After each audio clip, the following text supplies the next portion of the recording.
este tema. Pero hay otros temas también muy importantes que tienen que ver también con el crimen organizado, con los dineros de dudosa procedencia, con el financiamiento de las campañas a los distintos cargos de elección popular. Ya hemos hablado que es la elección más grande que se haya registrado en la historia. Al menos 9 elecciones para gubernatura habrá, y no estamos contando lo que también implica en términos de diputaciones locales, alcaldías y además la presidencial. Por eso se va a llevar a cabo un seminario internacional: Política y Dinero, Democracia contra Corrupción. Y tengo en la línea telefónica a Ciro Murayama, consejero del Instituto Nacional Electoral. Ciro, qué gusto saludarte, muy buenos días. El gusto es mío, Mario, muy buen día.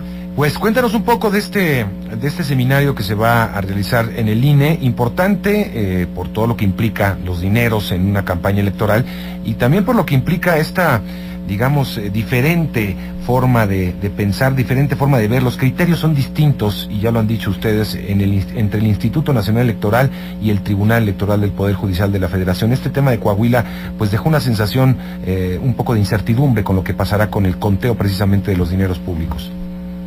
Bueno, si quieres te respondo esto último de una vez. Bueno. En efecto, Coahuila fue una fiscalización pues muy intensa, en la cual se llegó a la conclusión por parte del INE de que se estaba en el supuesto de rebase de topes en más de 5% por parte del candidato ganador, lo cual en una elección cerrada habría la posibilidad de que pues se concretara la cláusula del artículo 41 constitucional que dice que se puede anular una elección. Quizá por eso es que resultó tan de interés para la opinión pública, no podía ser de otra manera, y en efecto el Tribunal Electoral revirtió, desestimó buena parte de las conclusiones del INE, y por eso es que ya no hubo rebase en los topes de campaña.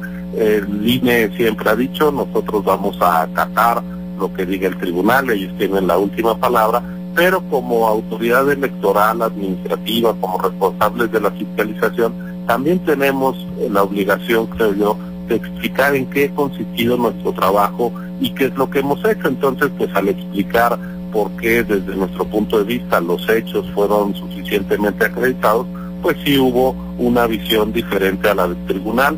Yo creo que el que las razones de las distintas autoridades se expliquen y se transparenten siempre será bueno. Bueno, cosa que el tribunal, por cierto, no ha dado un detalle de cuál fue la lógica, cuáles fueron los criterios específicos para desechar cierto tipo de gastos, como el gasto a los representantes de casilla en efectivo y una serie de gastos también. Así es. Oye, y en este marco se realiza este seminario, bueno, no directamente sobre esto específicamente, pero se está realizando este seminario. Cuéntanos un poco hacia dónde va y qué pretenden con este seminario, cuéntanos. Pues en buena medida, Mario, es hacernos cargo de que hay una tensión estructural para todas las democracias entre dinero y política, y detrás está también pues una derivación de corrupción que está poniendo en jaque a las democracias, y más vale reconocer estos problemas y discutirlos abiertamente, nutrirnos de otras perspectivas para poder tener una visión más abarcadora y trascender pues la idea de que es un problema vernáculo, que es la cultura mexicana o de los mexicanos. No es un problema de esa naturaleza, es mucho más fuerte. En realidad, en todos los países, los partidos, los candidatos necesitan dinero para mantenerse, sus estructuras, para ser competitivos, pero al mismo tiempo, como en las economías de mercado los recursos están distribuidos asimétricamente, pues eventualmente el uso excesivo, indebido de dinero puede poner en riesgo al propio ejercicio democrático, que implica pues una igualdad entre todos los ciudadanos, con un ciudadano un voto, y que cada voto vale lo mismo. Pero si vas a campañas afectadas por una distribución muy asimétrica en el dinero, pues se puede acabar desvirtuando. Entonces, así como se necesita del dinero para hacer política, también el dinero es un riesgo permanente, y eso es algo que no se ha logrado resolver ni conjurar de una vez y para siempre en ninguna democracia. Podemos ver democracias muy fuertes, consolidadas con escándalos de financiamiento electoral ilegal. La figura del canciller Helmut Kohl, el reunificador de Alemania, acabó en un escándalo de corrupción de financiamiento ilegal a su partido.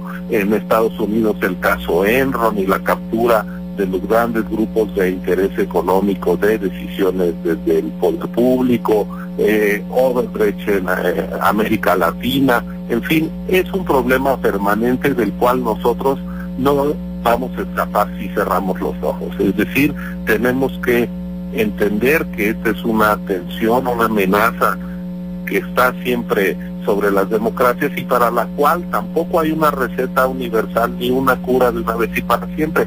Hay que ir siempre generando. Esta es como una batalla parecida a la de el sector salud contra las enfermedades. Los virus mutan, surgen nuevas pandemias, pero hay que ir desarrollando vacunas, tratamientos, prácticas más saludables, y es lo que tenemos que hacer también en política.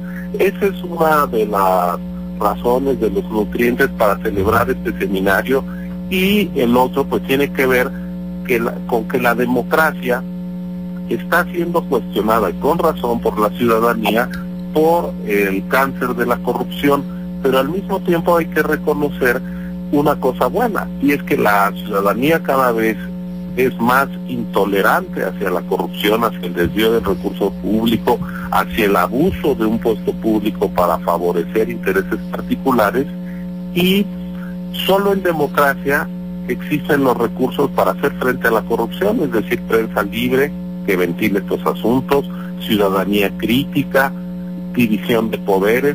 Entonces, así como la democracia se ve afectada por la corrupción, solo la democracia la puede combatir, porque los regímenes autoritarios son el autoritarismo institucionalizado, ¿no?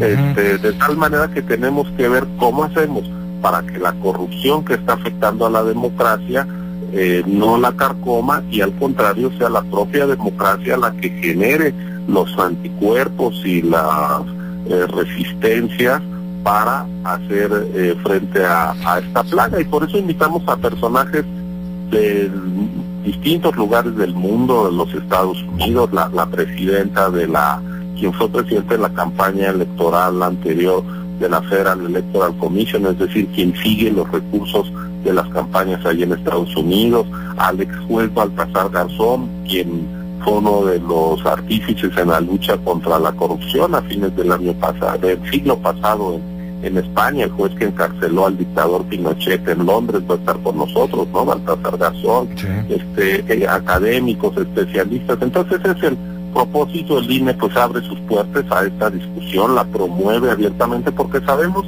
que este asunto va a gravitar sobre la elección y queremos, pues por un lado, robustecer la calidad del debate, profundizar en el análisis de un desafío tan importante, y al mismo tiempo pues dotarnos de elementos adicionales para hacer mejor nuestro trabajo, y lo vamos a transmitir en internet para que quien guste pues nos pueda acompañar siguiendo estas deliberaciones. Pues va a estar muy interesante, Ciro.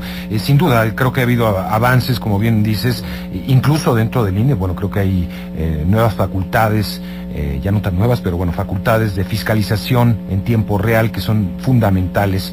El problema sigue siendo a veces la falta de voluntad realmente para tomar decisiones. Por eso preocupa el tema Coahuila, porque tiene que ver con dineros, tiene que ver con un excedente en el tope de gastos, aparentemente pues comprobado detalladamente por el INE, con un criterio distinto, y mencionabas varios casos que han sonado a nivel internacional. El caso Odebrecht en nuestro país, desafortunadamente, aparentemente hay una carpeta ya bastante avanzada de investigaciones que se ha quedado ahí, simplemente, que tiene que ver con las campañas de hace 6 años, hace 5 años, del Partido Revolucionario Institucional.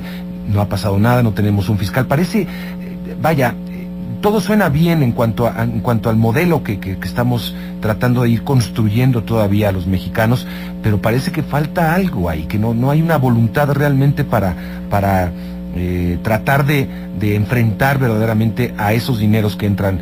Y estamos hablando ahí de dineros que vienen de empresas, y no estamos hablando del dinero del crimen organizado, que es otra variable también bastante preocupante en nuestro país, Ciro.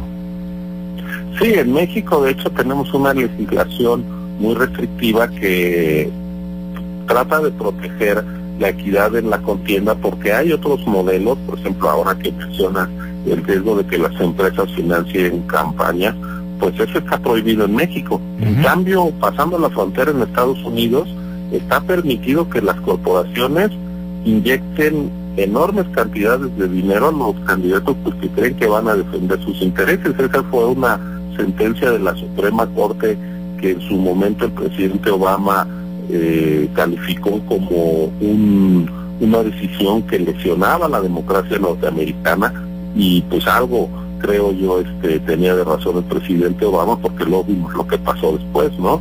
En Estados Unidos se confunde libertad de expresión con libertad de meter dinero a las campañas, y son dos cosas distintas, el expresarse y el meter dinero, ¿no? En México, por fortuna, tenemos un marco que no permite eso, un marco que ha sido cuestionado, también hay que decirlo, y que nosotros pues estamos empeñados en hacer valer, es decir, que si hay recursos de procedencia desconocida, opaca, o de fuentes que están expresamente prohibidos, como son las empresas o las personas morales en general, pueden ser sindicatos y cualquier tipo de corporación, no se vale. Quien puede donar a las campañas en México con toda legitimidad son los ciudadanos,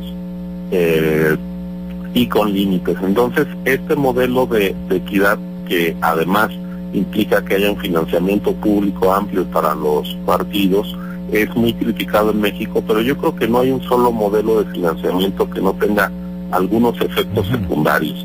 El nuestro pues se critica porque genera sobreburocratización de los partidos, total dependencia o abrumadora dependencia del dinero público, pero hay otros casos, por ejemplo, en América Latina, un país que no da dinero público a los partidos es Venezuela, y estamos viendo pues el deterioro en las contiendas que hay allá, ¿no? Entonces, yo creo que debemos optar, como se titula una de las mesas de nuestro seminario, por el mal menor, ver cuál es el modelo que genera menos efectos indeseables para la vida democrática, y pues reconocer que este asunto está abierto, que hay que hacer todo lo posible para tratarlo con toda seriedad, porque como bien dices, no se trata solo de un diseño normativo. Creo que en ese terreno México ha avanzado mucho, pero es hora de pasar de las buenas normas a las buenas prácticas. Ciro Murayama, te agradezco mucho. El seminario se lleva a cabo, bueno, este encuentro, el Seminario Internacional Política y Dinero, Democracia contra Corrupción, creo que es el tema hoy por hoy. Se llevará a cabo el 5 y 6 de diciembre por internet, entonces se podrá ver, Ciro. Así es, en la página de línea ahí estará la transmisión en audio y video en vivo para quienes nos gusten acompañar. Muchas gracias, Ciro Murayama. Gracias a ti, un gusto, Mario, como siempre. Igualmente, hasta pronto, muy buen día, 8 de la mañana, 33 minutos, y vamos con el recuento